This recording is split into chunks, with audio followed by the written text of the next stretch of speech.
بسم اللہ الرحمن الرحیم۔ علی بن ربیہ کہتے ہیں، میں نے سیدنا علی رضی اللہ عنہ کو دیکھا، ان کے پاس ایک سواری لائی گئی تاکہ وہ اس پر سوار ہوں۔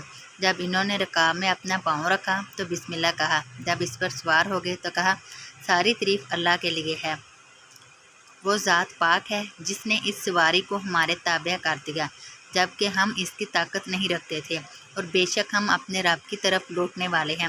پھر 3 دفعہ اللہ کی حمد اور 3 دفعہ اس کی بڑائی بیان کی، پھر کہا، تو پاک ہے، تیرے سوا کوئی معبود نہیں، تحقیق میں نے اپنی جان پر ظلم کیا ہے، مجھ کو معاف کر دے۔ پھر وہ ہنسے۔ میں نے کہا، اے امیر المومنین، آپ کیوں ہنسے ہیں؟ انہوں نے کہا، میں نے رسول اللہ صلی اللہ علیہ وسلم کو دیکھا تھا کہ آپ صلی اللہ علیہ وسلم نے ایسے ہی کیا جیسے میں نے کیا ہے۔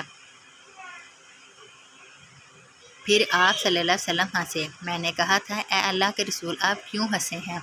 آپ صلی اللہ علیہ وسلم نے فرمایا، رب اپنے بندے پر تعجب کرتا ہے جب بندہ کہتا ہے، اے میرے رب مجھے معاف کر دے، تو اللہ کہتا ہے، میرا بندہ جانتا ہے کہ میرے علاوہ گناہوں کو معاف کرنے والا کوئی نہیں ہے۔ مسند احمد، حدیث نمبر 2304۔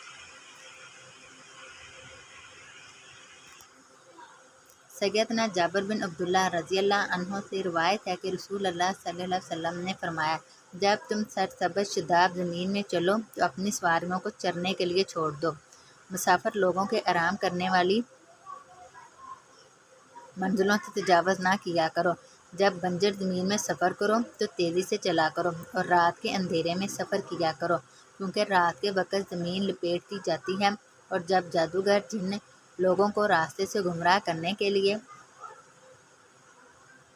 مختلف رنگوں اور شکلوں میں ظاہر ہوں تو اذان کہا کرو، اور راستے کے درمیان میں نماز پڑھنے اور پڑاؤ ڈالنے سے بچو، کیونکہ یہ رات کو درندوں اور سانپوں وغیرہ کا ٹھکانہ ہوتے ہیں، اور راستے میں پیشاب یا بہانہ وغیرہ کرنے سے بھی بچو، کیونکہ یہ فعل لعنت کا سبب بنتا ہے۔ مسند احمد، حدیث نمبر 2290۔